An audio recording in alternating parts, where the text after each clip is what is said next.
Good morning বন্ধুরা। আজ হচ্ছে বুধবারে আমি ব্লগ ভিডিও নিয়ে তোমাদের সামনে চলে এসেছি। এখন বাজে সকাল 7টা। আমি এখন এই ঘুম থেকে উঠে আমি চা বানাচ্ছি। আমার দুই মেয়ে এখনও পর্যন্ত ঘুমাচ্ছে, ওঠেনি। তো আমি আর আমার হাজব্যান্ড উঠে গেছি। একটু পরেই বাড়ির যে কাজ করে সে চলে আসবে বাড়ির সব কাজ করতে। আমি বাসি যে বাসন ছিল কাল রাত্রে বাসন, সেগুলো আমি সব ভিজিয়ে রেখে দিয়েছি যাতে ওর মাজতে কোনো অসুবিধা না হয়, সেই সব ভিজিয়েছি। এবার তারপরে আমি একটু চা করে নিচ্ছি। আমরা দুজনে একটু চা খেয়ে নেব, তারপরে আমি কিচেনে চলে আসবো রান্না করতে। তো কেননা আমার মেয়ের ডে শিফট স্কুল, ভুল বললাম। তো স্কুলে যাবে, আর আমার হাজব্যান্ডের আজকে নাইট শিফট ডিউটি। তো সকাল থেকেও বাড়িতেই আছে, তাই চা করে নিচ্ছি, ওকেও দেবো, আমিও খাবো। চা খেতে খেতে তা করতে করতে কাজের মেয়ে চলে আসবে। ও 7:15 থেকে 7:30টার মধ্যে চলে আসে। ও 8টা অবধি কাজ করে। কাজ করা হয়ে যাওয়ার পর তারপরে আমি টিফিন লাঞ্চ সব রেডি করি, কেননা মেয়ে আরও 10টার সময় স্কুল চলে যায়। তার আগে আমাকে সব কিছু রেডি করে দিতে হয়। সেই ফাঁকে আমার ছোটো মেয়েও উঠে যায়, ওকেও দুধ খাওয়াতে হয়। তো সেই সব কাজগুলো সব করতে হয়। তারপর তো বাড়ির যা বাসি কাজ আছে তা তো আছেই, বিছানা তোলা, চান করা, পুজো করা, আরও কত কি থাকে সংসারের কাজ। এই এখন বৃষ্টি পড়ছে, যা কাপড় চোপড় সব একবার করে বাইরে মিলছি আর একবার করে ভেতরে ঢোকাচ্ছি। একবার করে রোদ দিচ্ছে, একবার করে বৃষ্টি পড়ছে। আজ থেকে ভাবছি আর বাইরে কাপড় মিলবই না, সব কাপড় বাড়িতেই মিলবো। এই শুকনো কাপড় মিলছি, আরও সব ভিজে যাচ্ছে। কি যে করি, এই বর্ষাকাল না আমাকে একটুকুনো ভালো লাগে না। তো চা খেয়ে চলে এলাম কিচেনে। ফ্রিজে কপিস মাছ ছিল, সেই মাছেরই আজকে ঝোল করে দেবো আলু দিয়ে, আর ভাত করে দেবো। আমাদের 3-4 পদ আমরা না হলেও চলে, আমরা এক পদ দিয়েই আমরা ভালো করে ভাত খেতে পারি। তো মাছগুলো প্রথমে বেছে নিচ্ছি, মাছগুলো ধোয়াই ছিল না, এমনি কাঁচা এনেছিল, তো সেই ফ্রিজে রাখা ছিল, আঁশও ছাড়ানো ছিল না। তো আঁশগুলো আমি হাতে করে ছাড়াচ্ছিলাম, কিন্তু হাতে করে ঠিক ভালো হচ্ছিল না, ওই জন্য আমি বটিন ইউজ করলাম। বটিনে করে মাছ কাটলে কি হয় জানো, মাছের আঁশগুলো খুব ভালো করে হাতের মধ্যে চলে আসে। তো আমি বটিনে করে মাছের আঁশ ছাড়াই, হাতে করে হয়ই না ভালো। এদিকে আমার বড় মেয়েও উঠে গেছে, ও উঠে পড়ে ব্যাগ গুছাচ্ছে। আর ছোটো মেয়েকে আমি দুধ খাইয়ে দিয়েছি, চা খাবার পরেই ও উঠে গিয়েছিল। তারপরে যখন কাজের মেয়ে কাজ করছিল তখন ওকে আমি দুধ খাইয়ে দিয়েছি, ওর বাবার সঙ্গে বসে বসে মোবাইল দেখছে। আর আমি এখানে মাছটা বসিয়ে দিই, কড়াইয়ে তেল দিয়ে দিয়েছি, দেখতেই পাচ্ছ। তেলটা গরম হয়ে যাবে, তারপরে কি করব, মাছগুলো ওদিকে ভাজবো। আর এদিকে আমি আদা পেঁয়াজ রসুন, আমার মশলা বাটাই থাকে ফ্রিজে, তো মশলাটা আমার কালকেই শেষ হয়ে গেছিলো, তো মশলা বাটা ছিল না।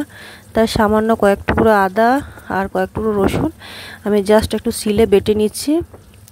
পেঁয়াজ বাটবো না, কারণ পেঁয়াজ ভালো বাটতে পারি না আমি, স্লিপ কেটে যায় শিল নোড়াতে। পেঁয়াজটা আমি সেই ঘষে পরে দিয়ে দেব গ্রেট করে। আর এখানে আমি আদা রসুনটা বেটে নিচ্ছি।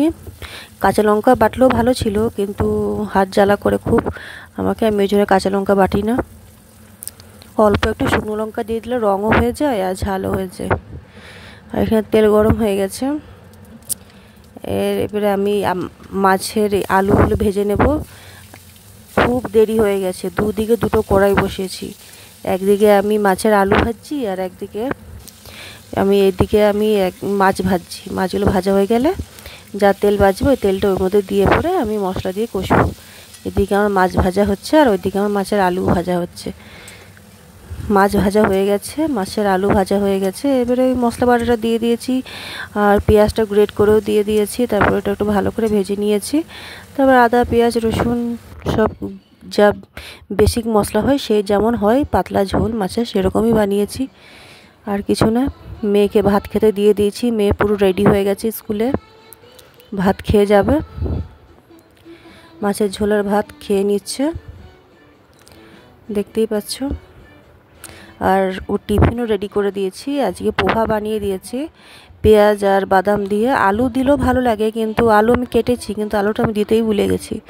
শুধু পেঁয়াজ আর বাদাম দিয়ে পোহা করে দিয়েছি। এদিকে আমার ছোটো মেয়েকেও আমি পোহা খাইয়ে দিচ্ছি। ও দিদি যা টিফিন নিয়ে যাবে সে টিফিন একটু খাবেই। ও আজ পোহা বানিয়েছি, ও পোহা খেলো। তো পোহা খাওয়া হয়ে গেছে, কিন্তু তারপরেও ওর যা টাইম খাবার থাকে সেগুলো ও খাবেই।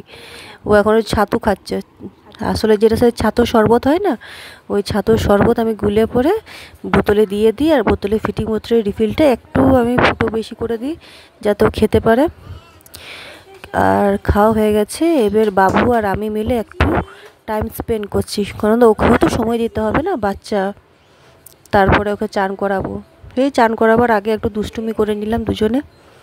তারপরে চান করে ও দুধ খেয়ে ঘুমিয়ে যাবে, ঘুম থেকে উঠে ভাত খাবে। দেখতে পাচ্ছ, এই খেলাটাকে খুব ভালো লাগে, দৌড়ে দৌড়ে আমার কাছে আসবে, কোলে ঝাঁপিয়ে ঝাঁপিয়ে। তো সেটা একটু করে দিচ্ছি ওর সাথে, ওকেও মজা লাগবে। তারপর চান করাতে নিয়ে যাব। ও চান করতেই চায় না, খুব কাঁদে।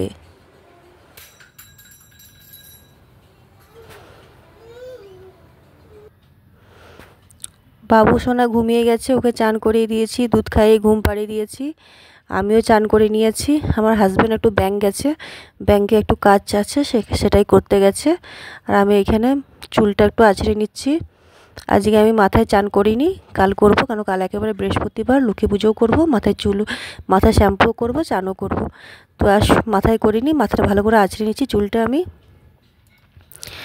তো তারপর আমার হাজব্যান্ড আসবে, তারপর আমি লাঞ্চ করব। লাঞ্চ করার হয়ে যাবার পরেই তারপরে বাবু সোনাকে খাওয়াবো। তা করতে করতে বাবু সোনা উঠে যাবে। দেখতে পাচ্ছ আমার একটা ছোট্ট গার্ডেন। এই গার্ডেনে এই বট গাছটা দেখতে পাচ্ছ না, এই তো এমনিই হয়ে গেছে, দেখেছো? এই বড় বড় পাতা, এটা মনে হয় বট গাছই।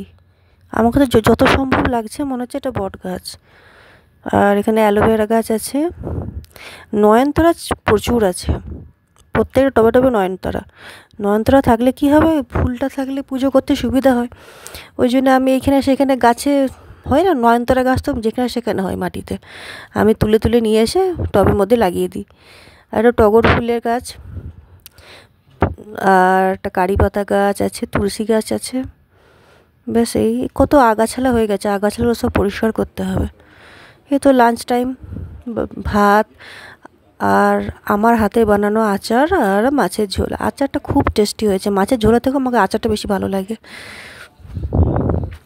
এই তো খেতে বসে গেছি, লাঞ্চ করে নেব, তারপর ওকে খাওয়াবো। ব্যাস, সারাদিনে এই রুটিন দুপুরবেলা পর্যন্ত। তারপরে বিকেল থেকে আরও অন্য রুটিন থাকে। আমি বারবার করে খাচ্ছি আর পেছনে ঘুরে ঘুরে দেখছি, কেননা বাবু সোনা আমাকে ডাকছে, মা মা, কেন ওরও খাবার সময় হয়ে গেছে। আর এদিকে খেতে খেতে আজকে 2:30-3টে বেজে গেছে।